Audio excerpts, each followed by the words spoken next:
ಎಲ್ಲ ವಿದ್ಯಾರ್ಥಿಗಳಿಗೆ ನಮಸ್ಕಾರಗಳು.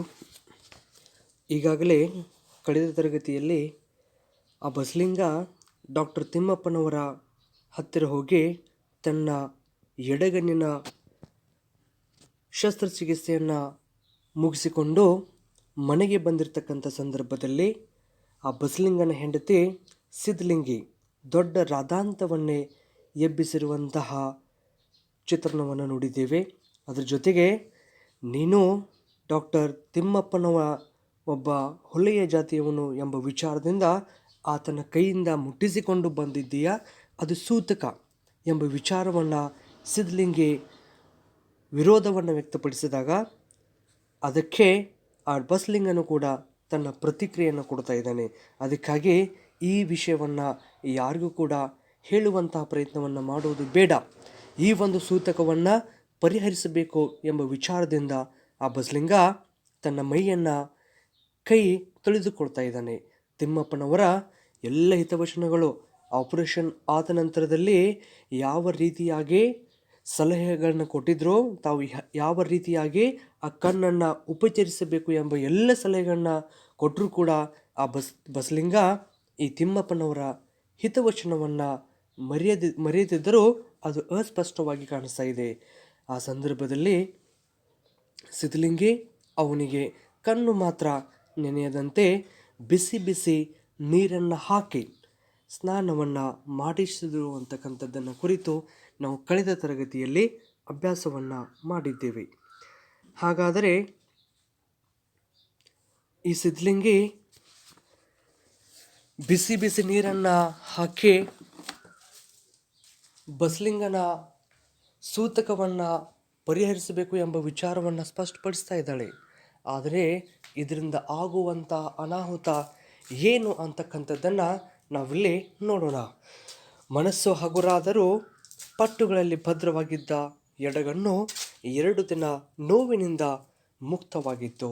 ಹಾಗಾದರೆ ಆಪರೇಷನ್ ಮಾಡಿದ ನಂತರದಲ್ಲಿ ಆ ಬಸಲಿಂಗನ ಕಣ್ಣು 2 ದಿನ ನೋವಿನಿಂದ ಮುಕ್ತವಾಗಿತ್ತು. ಅದಕ್ಕೆ ಮುಖ್ಯವಾಗಿ ಕಾರಣವೆಂದರೆ ಆ ಡಾಕ್ಟರ್ ತಿಮ್ಮಪ್ಪನವರು ಮಾಡಿರ್ತಕ್ಕಂಥ ಒಂದು ಆಪರೇಷನ್. ಅದರ ಹಿನ್ನೆಲೆಯಲ್ಲಿ ಬಸಲಿಂಗನ ಎಡಗಣ್ಣು 2 ದಿನ ನೋವಿನಿಂದ ಮುಕ್ತವಾಗಿತ್ತು. ಆದರೆ 3ನೇ ದಿನದಿಂದ ತುಡಿಯತೊಡಗಿತ್ತು. ಮುಖ್ಯವಾಗಿ ಇಲ್ಲಿ ತುಡಿಯ ಅಂದರೆ ತಳಮಳ ಅನ್ಬೋದು ನಾವೆಲ್ಲ. ಹಾಗಾದರೆ 3ನೇ ದಿನ ಬಸಲಿಂಗನ ಎಡಗಣ್ಣಿನಲ್ಲಿ ಮತ್ತೆ ನೋವು ಕಾಣಿಸಿಕೊಳ್ಳುವ ರೀತಿಯಲ್ಲಿ ಅವನಿಗೆ ಭಾಸವಾಗ್ತಾ ಇದೆ. ಮತ್ತೆ ನೋವು ಶುರುವಾಯಿತು. ಅದಾದ ನಂತರದಲ್ಲಿ ಮತ್ತೆ ನೋವು ಆ ಎಡಗಣ್ಣಿನಲ್ಲಿ ಶುರುವಾಗ್ತಾ ಇದೆ. ಈಗ ಬಸಲಿಂಗ ಇಕ್ಕಟ್ಟಿಗೆ ಪಶ್ಚಾತ್ತಾಪಕ್ಕೆ ಸಿಕ್ಕಿ ಹಾಕಿಕೊಂಡಿದ್ದ. ಆಪರೇಷನ್ ಆದ ನಂತರದಲ್ಲಿ ಡಾಕ್ಟರ್ ತಿಮ್ಮಪ್ಪನವರು ಯಾವ ರೀತಿಯಾಗಿ ಈ ಒಂದು ಕಣ್ಣನ್ನು ಉಪಚರಿಸಬೇಕು ಎಂಬ ವಿಚಾರವನ್ನು ಸಲಹೆಗಳನ್ನ ಬಹಳ ಸ್ಪಷ್ಟವಾಗಿ ಕೊಟ್ಟಿದ್ದರು.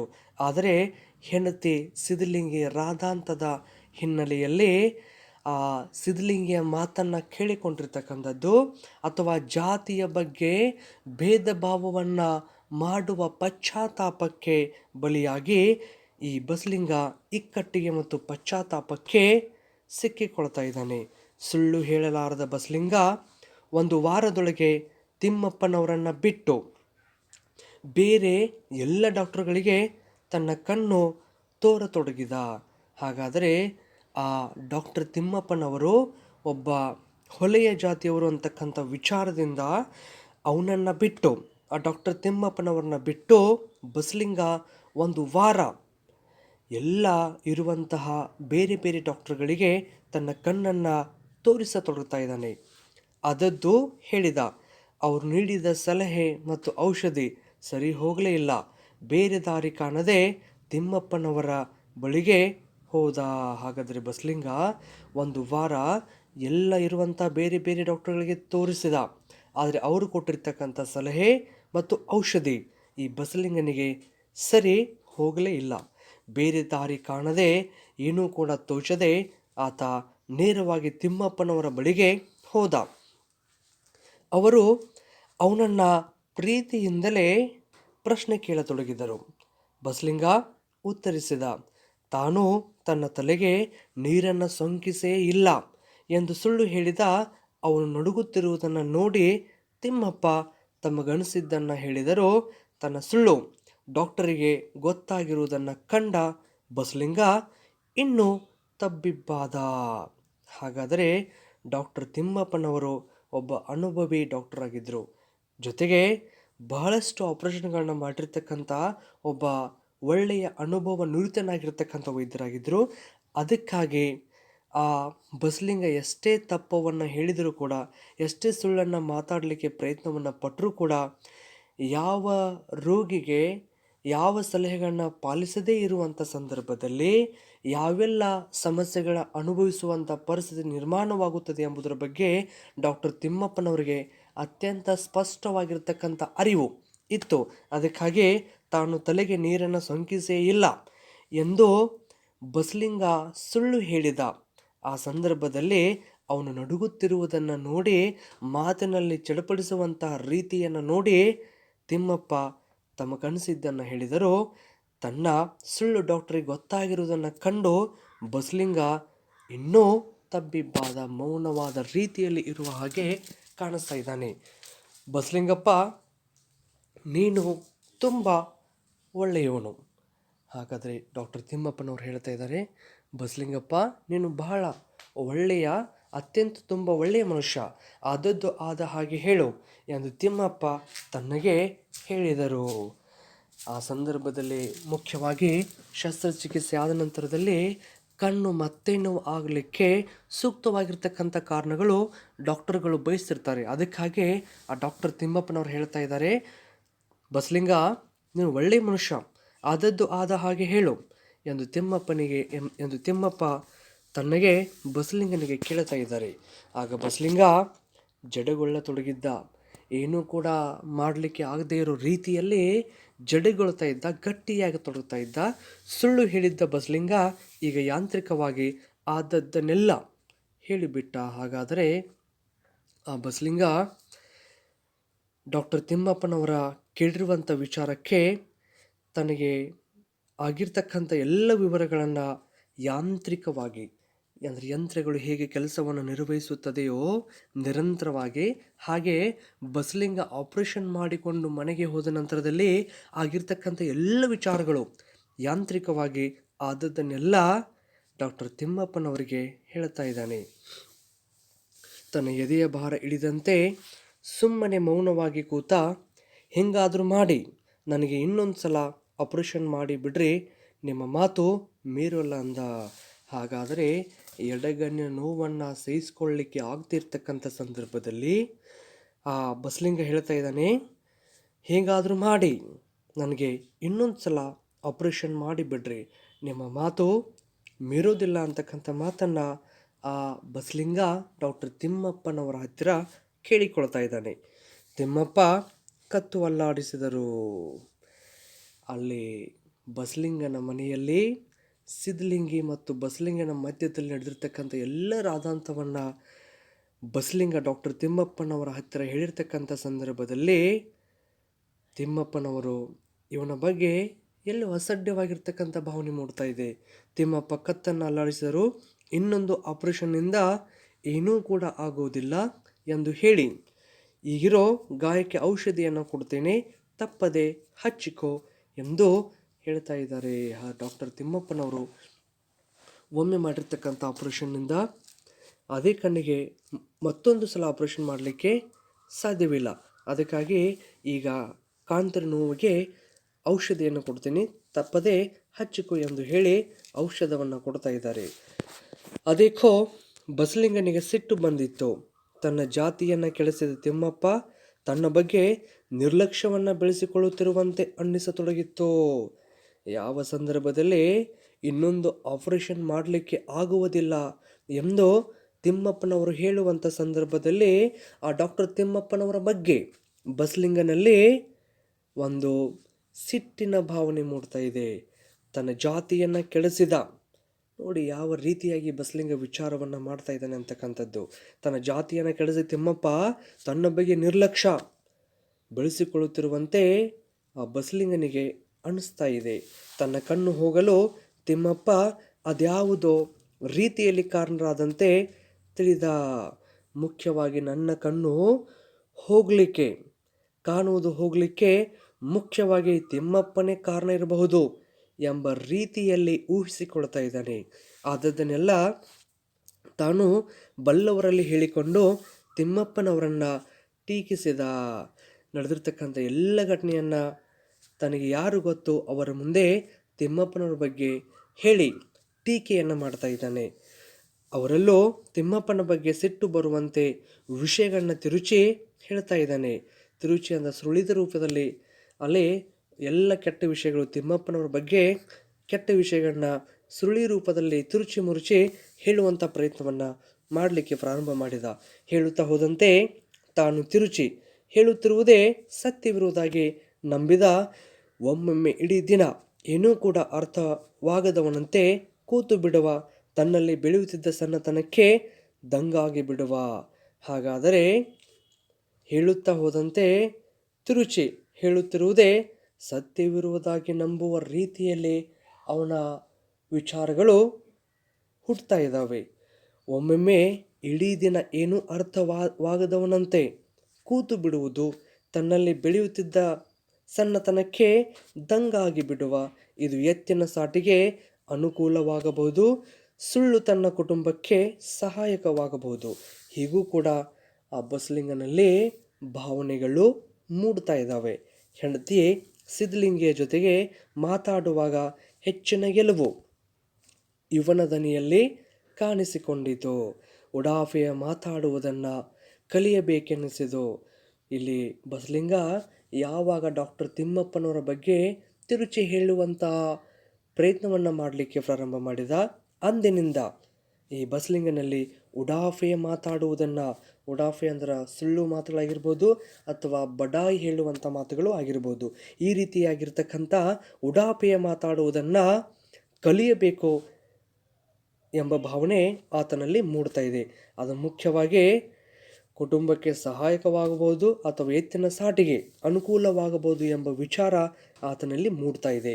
ಗೇಯುವುದು ತಡವಾದರೆ ಸಾಲ ಎತ್ತಿ ಬದುಕಲು ಕೂಡ ಉಡಾಫೆ ಸಹಾಯಕ. ಒಂದು ವೇಳೆ ಹೊಲದಲ್ಲಿ ಗೇಯುವುದು ತಡವಾದರೆ ಸಾಲ ಎತ್ತಿ ಬದುಕಲು ಕೂಡ ಈ ಒಂದು ಉಡಾಫೆ, ಬಡಾಯಿ, ಸುಳ್ಳು ಮಾತುಗಳು ಸಹಾಯಕವಾಗುವುದು ಎಂಬ ವಿಚಾರವನ್ನು ಆತನ ಮನಸ್ಸಿನಲ್ಲಿ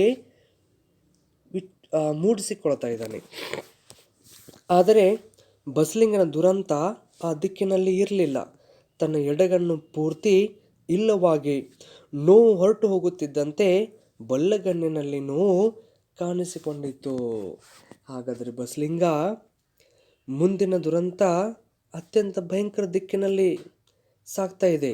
ಮುಖ್ಯವಾಗಿ ಆತನ ದುರಂತ ಈ ದಿಕ್ಕಿನಲ್ಲಿ ಇರಲಿಲ್ಲ.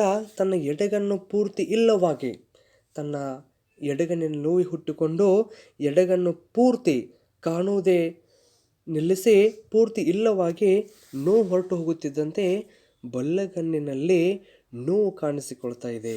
ಎಡಗಣ್ಣಿನ ನೋವು ಆರಂಭವಾದಾಗಿನ ಅವನ ಮುಗ್ಧತೆ ಕೂಡ ಮನಸ್ಸಿಗೆ ಬಸಿಯತೊಡಗಿತು. ಈ ಸಲ ಹೆಚ್ಚು ಚುರುಕಾಗಿರಬಲ್ಲ ಛಾತಿ ಪಡೆದಿದ್ದರಿಂದ ಅನೇಕ ಡಾಕ್ಟರನ್ನು ಕಂಡ. ತಾನು ಬಲ್ಲ ತನ್ನ ಲಿಂಗಾಯತ ಜಾತಿಯ ರಾಜಕಾರಣಿ ರುದ್ರಪ್ಪನ ಜೊತೆಗೆ ಕರೆದುಕೊಂಡು ಡಾಕ್ಟರಲ್ಲಿಗೆ ಅಲೆದ. ಹಾಗಾದರೆ ಡಾಕ್ಟರ್ ತಿಮ್ಮಪ್ಪನವರಿಗೆ ಎಡಗಣ್ಣು ಪೂರ್ತಿ ಇಲ್ಲವಾಗಿರುವಂಥ ಸಂದರ್ಭದಲ್ಲಿ ಮತ್ತೆ ಬಲ್ಲಗಣ್ಣಿನಲ್ಲಿ ನೋವು ಪ್ರಾರಂಭವಾಗ್ತಾ ಇದೆ, ಕಾಣಿಸಿಕೊಳ್ತಾ ಇದೆ. ಆ ಸಂದರ್ಭದಲ್ಲಿ ತನ್ನ ಲಿಂಗಾಯತ ಜಾತಿಯ ರಾಜಕಾರಣಿಯಾಗಿರ್ತಕ್ಕಂಥ ರುದ್ರಪ್ಪನವರ ಜೊತೆಗೆ ಕರೆದುಕೊಂಡು ಅಲ್ಲಿರುವಂತಹ ಬೇರೆ ಬೇರೆ ಡಾಕ್ಟರಲ್ಲಿಗೆ ಹೋಗ್ತಾ ಇದ್ದಾನೆ. ಕೆಲವು ಡಾಕ್ಟರ್ಗಳು ಇದಕ್ಕೆ ಆಪರೇಷನ್ ಬೇಕಾಗಿಲ್ಲ, ಆ ಡಾಕ್ಟರ್ ತಿಮ್ಮಪ್ಪನಿಗೆ ಬುದ್ಧಿ ಇಲ್ಲ, ಅದಕ್ಕೆ ಆಪರೇಷನ್ ಮಾಡಿದ್ದಾರೆ ಎಂದು ಹೇಳ್ತಾ ಇದ್ದಾರೆ.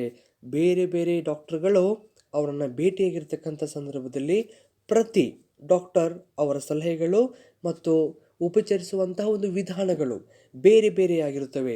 ಅದರಲ್ಲಿ ಇನ್ನೊಬ್ಬ ಡಾಕ್ಟರ್ಗೆ ಹೆಸರಿಡುವಂತಹ ಕೌಶಲ್ಯ ಮಾತ್ರ ಅತ್ಯಂತ ವಿಶೇಷವಾಗಿರುತ್ತದೆ. ಅದೇ ರೀತಿಯಾಗಿ ಅಲ್ಲಿರುವಂಥ ಬೇರೆ ಬೇರೆ ಡಾಕ್ಟರ್ಗಳು ಇದಕ್ಕೆ ಆಪರೇಷನ್ ಮಾಡಬೇಕಾಗಿರ್ತಕ್ಕಂಥ ಅವಶ್ಯಕತೆ ಇಲ್ಲಾಗಿತ್ತು.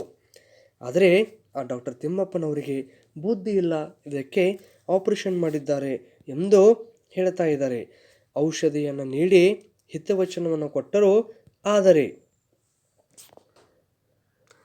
ಆದರೆ ಬಸಲಿಂಗ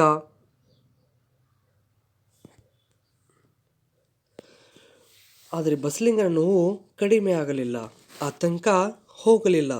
ಈ ಕಣ್ಣಿನ ರೋಗಕ್ಕೆ ಔಷಧಿ ಇದ್ದೇ ಇರುತ್ತದೆ ಎಂದು ನಂಬತೊಡಗಿದ್ದ ಬಸಲಿಂಗ ಆಸುಪಾಸಿನ ಇದ್ದ ಎಲ್ಲ ಡಾಕ್ಟರ್ಗಳನ್ನ ನೋಡಿದ. ತನಗೆ ತನ್ನ ಉಡಾಪೆ ಶೈಲಿಯಲ್ಲಿ ತಿಮ್ಮಪ್ಪನವರನ್ನು ನೋಡಿದ. ಹಾಗಾದರೆ ಬಸಲಿಂಗನಿಗೆ ಅಲ್ಲಿರುವಂಥ ಬೇರೆ ಬೇರೆ ಡಾಕ್ಟರ್ಗಳಿಗೆ ಭೇಟಿಯಾಗಿರ್ತಕ್ಕಂಥ ಸಂದರ್ಭದಲ್ಲಿ ಅವರು ಕೊಟ್ಟಿರ್ತಕ್ಕಂಥ ಔಷಧಿಗಳಿಂದ ಯಾವುದೇ ರೀತಿಯ ಬದಲಾವಣೆ ಆಗಲಿಲ್ಲ, ನೋವು ಕಡಿಮೆ ಆಗಲಿಲ್ಲ, ಆತಂಕ ಕೂಡ ದೂರವಾಗಲಿಲ್ಲ. ಈ ಕಣ್ಣಿನ ರೋಗಕ್ಕೆ ಔಷಧಿ ಇದ್ದೇ ಇರುತ್ತದೆ ಎಂದು ನಂಬತೊಡಗಿದ್ದ ಬಸಲಿಂಗ ಆಸುಪಾಸಿನಲ್ಲಿ ಇದ್ದ ಎಲ್ಲ ಡಾಕ್ಟರ್ನೆಲ್ಲ ನೋಡಿದ. ಕೊನೆಗೆ ತನ್ನ ಉಡಾಪೆಯ ಶೈಲಿಯಲ್ಲಿ ತಿಮ್ಮಪ್ಪನವರನ್ನು ನೋಡಿದ. ತಿಮ್ಮಪ್ಪ ತನ್ನ ರೋಗಿಯಲ್ಲಿ ಆಗಿದ್ದ ಬದಲಾವಣೆ ಗಮನಿಸಿದರು. ಆತನ ಗಂಟಲು ದೊಡ್ಡದಾಗಿತ್ತು. ಅವನು ತನಗರಿವಿಲ್ಲದಂತೆಯೇ ಸಣ್ಣವನಾಗತೊಡಗಿದ್ದ. ಅವನ ಕಾಯಿಲೆ ದೇಹದ ಮಟ್ಟದಿಂದ ಮಾನಸಿಕ ಸ್ತರವನ್ನು ತಲುಪತೊಡಗಿತ್ತು. ಹಾಗಾದರೆ ತಿಮ್ಮಪ್ಪನವ್ರ ಬಗ್ಗೆ ಉಡಾಫೆಯ ಶೈಲಿಯಲ್ಲಿ ಬಸಲಿಂಗ ನೋಡಿರ್ತಕ್ಕಂಥ ಸಂದರ್ಭದಲ್ಲಿ ಮತ್ತೆ ಡಾಕ್ಟರ್ ತಿಮ್ಮಪ್ಪನವರಿಗೆ ಭೇಟಿಯಾಗಲಿಕ್ಕೆ ಬಸಲಿಂಗ ಹೋಗುವಂಥ ವಿಚಾರವನ್ನು ಮಾಡಿ ಹೋಗಿರ್ತಕ್ಕಂಥ ಸಂದರ್ಭದಲ್ಲಿ ತಿಮ್ಮಪ್ಪ ತನ್ನ ರೋಗಿಯಲ್ಲಿ ಆಗಿದ್ದ ಬದಲಾವಣೆಯನ್ನು ಗಮನಿಸ್ತಾ ಇದ್ದಾರೆ. ಆ ಬಸಲಿಂಗನ ಗಂಟಲು ಸ್ವಲ್ಪ ದೊಡ್ಡದಾಗಿತ್ತು. ಅವನು ತನಗೆ ಅರಿವು ಇಲ್ಲದಂತೆಯೇ ಸಣ್ಣವನಾಗತೊಡಗಿದ್ದ. ನೋವನ್ನು ಸಹಿಸಿಕೊಂಡು ತನ್ನ ದೇಹದ ಆರೋಗ್ಯದಲ್ಲಿ ಕೂಡ ಬಹಳಷ್ಟು ತೊಂದರೆಯಿಂದಾಗಿ ಸಣ್ಣವನಾಗುವಂಥ ರೀತಿಯಲ್ಲಿ ಕಾಣಿಸತೊಡಗಿತ್ತು. ಅವನ ಕಾಯಿಲೆ ದೇಹದ ಮಟ್ಟದಿಂದ ಮಾನಸಿಕ ಸ್ತರವನ್ನು ತಲುಪತೊಡಗಿತ್ತು. ತಿಮ್ಮಪ್ಪ ನೋವಿನಿಂದಲೇ ಹೇಳಿದರು, ಬಸಲಿಂಗಪ್ಪ, ನಾನು ನಿನ್ನನ್ನು ಮುಟ್ಟಿದ್ದು ಡಾಕ್ಟರ್ ಆಗಿ, ಆದರೆ ನಿನ್ನಂತಹ ಮುಗ್ಧ ಮನುಷ್ಯನಲ್ಲಿ ಕೂಡ ಈ ಒಂದು ಮುಟ್ಟುವಿಕೆ ನಾನು ಊಹಿಸದೇ ಇದ್ದದ್ದನ್ನು ನೋಡಿದೆ. ಅದು ನಿನ್ನ ತಪ್ಪಲ್ಲ.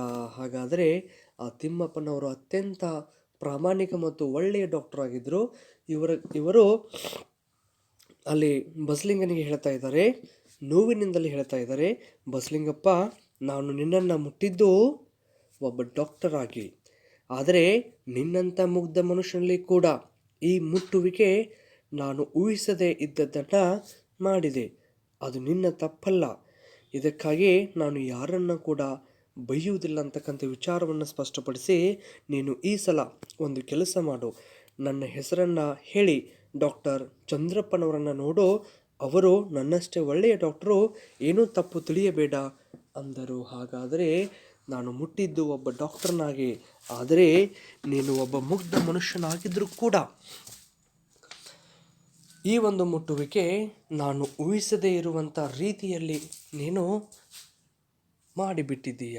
ಅದಕ್ಕಾಗಿ ನೀನು ಮುಖ್ಯವಾಗಿ ಒಂದು ಕೆಲಸವನ್ನು ಮಾಡು, ನನ್ನ ರೀತಿಯಲ್ಲಿ ನನ್ನ ಹಾಗೆ ಇರುವಂಥ ಒಬ್ಬ ಡಾಕ್ಟರ್ ಚಂದ್ರಪ್ಪ, ಅವರು ಕೂಡ ಒಬ್ಬ ಒಳ್ಳೆಯ ಡಾಕ್ಟರ್, ಅವರನ್ನು ಭೇಟಿ ಆಗು, ಏನೂ ತಪ್ಪು ತಿಳಿದುಕೊಳ್ಳಬೇಡ ಎಂಬ ವಿಚಾರವನ್ನು ಆ ಡಾಕ್ಟರ್ ತಿಮ್ಮಪ್ಪನವರು ಬಸಲಿಂಗನಿಗೆ ತಿಳಿಸ್ತಾ ಇದ್ದಾರೆ.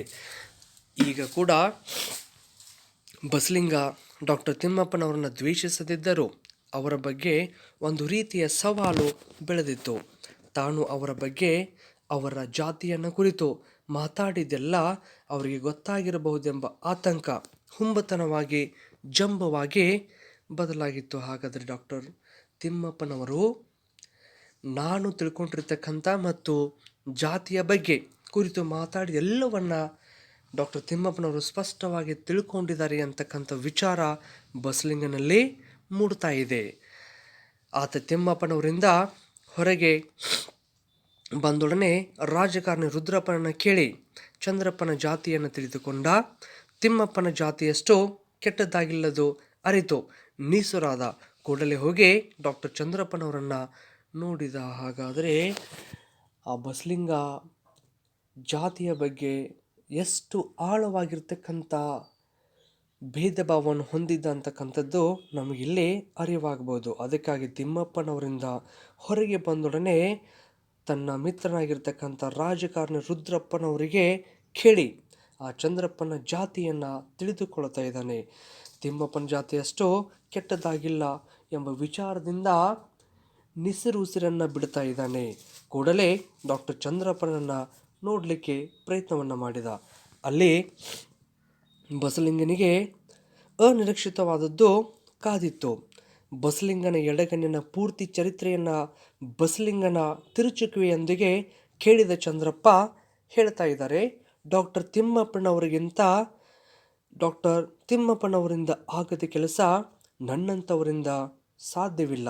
ನಮ್ಮ ವೈದ್ಯ ಲೋಕ ಬಲ್ಲ ಅತ್ಯಂತ ಪ್ರಾಮಾಣಿಕ ಪ್ರತಿಭಾವಂತ ಡಾಕ್ಟರ್ ತಿಮ್ಮಪ್ಪನವರು. ಈ ಕಣ್ಣಿನ ರೋಗ ಅವರ ವಲಯಕ್ಕೆ ಸೇರಿದ್ದು. ನೀನು ಅವರನ್ನು ನೋಡಿದರೆ ಮಾತ್ರ ಇರುವಂಥ ಒಂದು ಕಣ್ಣ ಉಳಿಯುತ್ತೆ. ಹಾಗಾದರೆ ಡಾಕ್ಟರ್ ಚಂದ್ರಪ್ಪನವರನ್ನು ಭೇಟಿ ಮಾಡಿದ ನಂತರದಲ್ಲಿ ಬಸಲಿಂಗನಿಗೆ ಊಹಿಸದೇ ಇರುವಂಥ ಒಂದು ವಿಚಾರ ಸ್ಪಷ್ಟವಾಗಿ ಬೆಳಕಿಗೆ ಬರ್ತಾ ಇದೆ. ಅದೇನಪ್ಪ ಅಂತಂದರೆ, ಬಸಲಿಂಗನ ಎಡಗಣ್ಣಿನ ಪೂರ್ತಿ ಚರಿತ್ರೆಯನ್ನು ತಿಳ್ಕೊಂಡಿರ್ತಕ್ಕಂಥ ಆ ಚಂದ್ರಪ್ಪನವರು ಹೇಳ್ತಾ ಇದ್ದಾರೆ, ಡಾಕ್ಟರ್ ತಿಮ್ಮಪ್ಪನವರು ಅವರಿಂದ ಆಗದಿರ್ತಕ್ಕಂಥ ಕೆಲಸ ನನ್ನಿಂದ ಆಗಲಿಕ್ಕೆ ಸಾಧ್ಯವಿಲ್ಲ.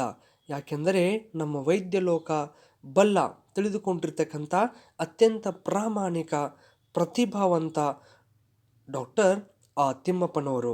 ಅದಕ್ಕಾಗಿ ಈ ಕಣ್ಣಿನ ರೋಗ ಅವರ ವಲಯಕ್ಕೆ ಸೇರಿರ್ತಕ್ಕಂಥದ್ದು. ನೀನು ಅವರನ್ನು ನೋಡಿದರೆ ಮಾತ್ರ ಇರುವ ಒಂದು ಕಣ್ಣು ಉಳಿಲಿಕ್ಕೆ ಸಾಧ್ಯವಾಗುತ್ತದೆ. ಆದಷ್ಟು ಬೇಗ ಡಾಕ್ಟರ್ ತಿಮ್ಮಪ್ಪನವ್ರನ್ನ ಭೇಟಿಯಾಗಲಿಕ್ಕೆ ಸಲಹೆಯನ್ನು ಡಾಕ್ಟರ್ ಚಂದ್ರಪ್ಪನವರು ಬಸಲಿಂಗನಿಗೆ ಕೊಡ್ತಾ ಇದ್ದಾರೆ. ಆಗ ರಾಜಕಾರಣಿ ರುದ್ರಪ್ಪನೊಂದಿಗೆ ಹೊರಗೆ ಬಂದ ಬಸಲಿಂಗ ಬಿಸಿಲಲ್ಲಿ ತಲೆಯ ಮೇಲೆ ಕೈ ಹೊತ್ತು ಕೂತ. ಯಾರು ಮಾತಾಡಿಸಿದರೂ ಮಾತಾಡಲೇ ಇಲ್ಲ.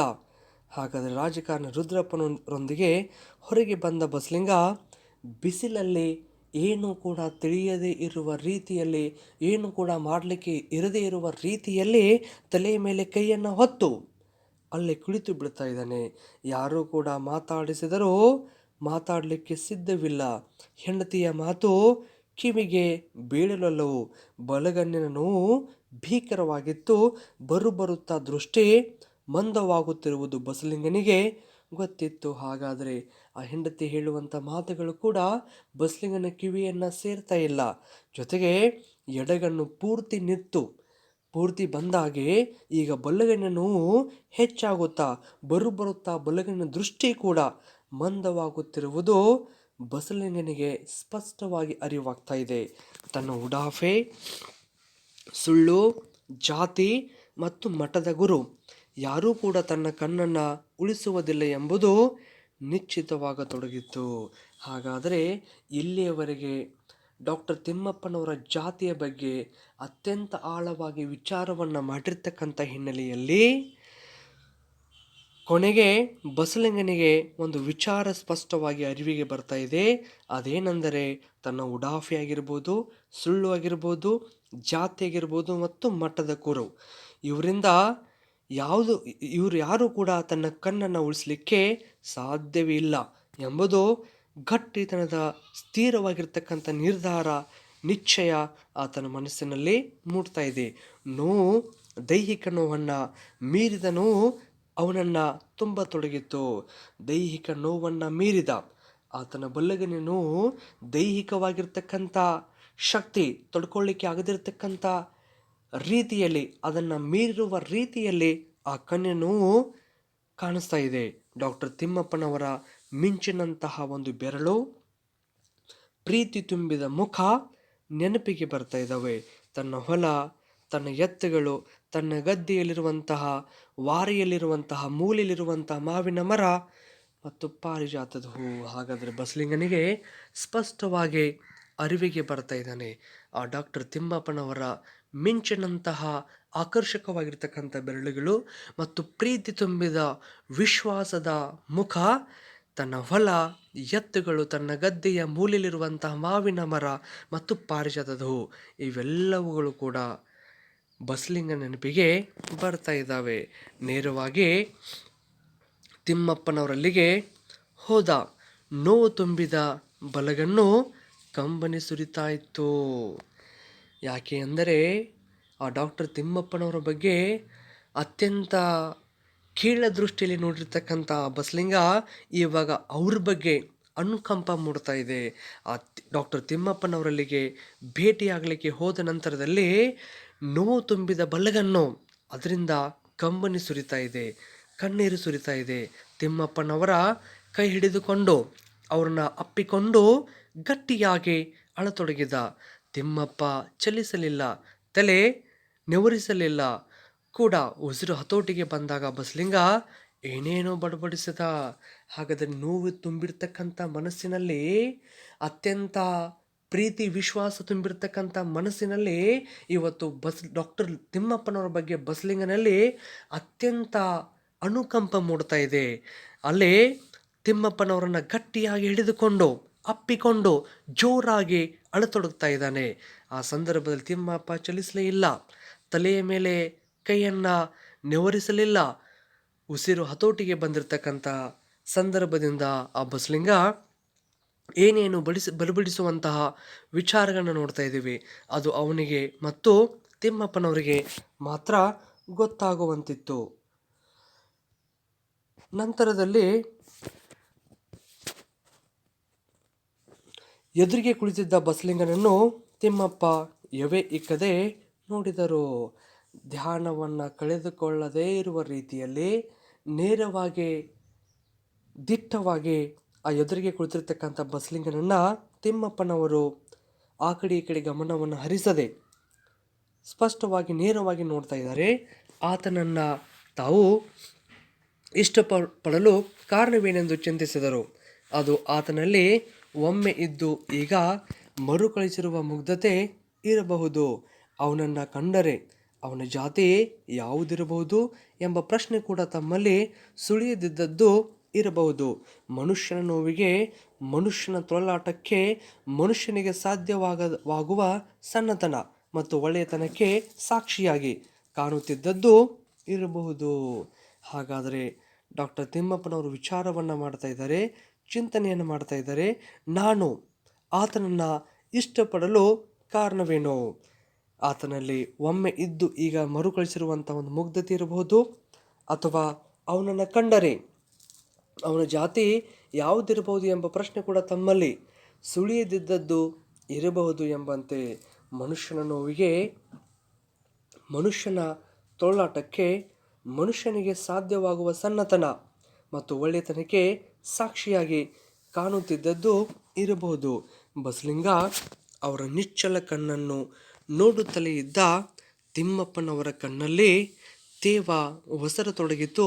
ಅದು ಕಂಬನಿಯಾಗುವುದಕ್ಕೆ ಮುನ್ನ ಹೇಳಿದರು. ಹಾಗಾದರೆ ಬಸಲಿಂಗನವರ ನಿಶ್ಚಲ ಕಣ್ಣನ್ನು ಆ ಡಾಕ್ಟರ್ ತಿಮ್ಮಪ್ಪನವರು ನೋಡುತ್ತಲೇ ಇದ್ದರು. ತಿಮ್ಮಪ್ಪನವರ ಕಣ್ಣಲ್ಲಿ ತೇವ ಒಸರತೊಡಗಿತು, ಕಣ್ಣಲ್ಲಿ ದುಃಖ ವ್ಯಕ್ತವಾಗ್ತಾ ಇದೆ.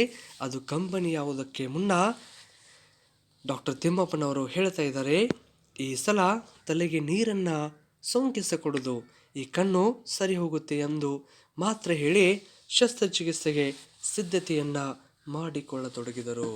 ಹಾಗಾದರೆ ಇಷ್ಟೆಲ್ಲ ತನ್ನ ಜಾತಿಯ ಬಗ್ಗೆ ಅವಹೇಳನಕಾರಿ ಅಥವಾ ಕೀಳರಿಮೆ ಭಾವನೆ ಮೂಡಿಸಿಕೊಂಡರೂ ಕೂಡ ಬಸಲಿಂಗನ ಬಗ್ಗೆ ಡಾಕ್ಟರ್ ತಿಮ್ಮಪ್ಪನಲ್ಲಿ ಪ್ರೀತಿ ವಿಶ್ವಾಸ ಮೂಡ್ತಾ ಇದೆ.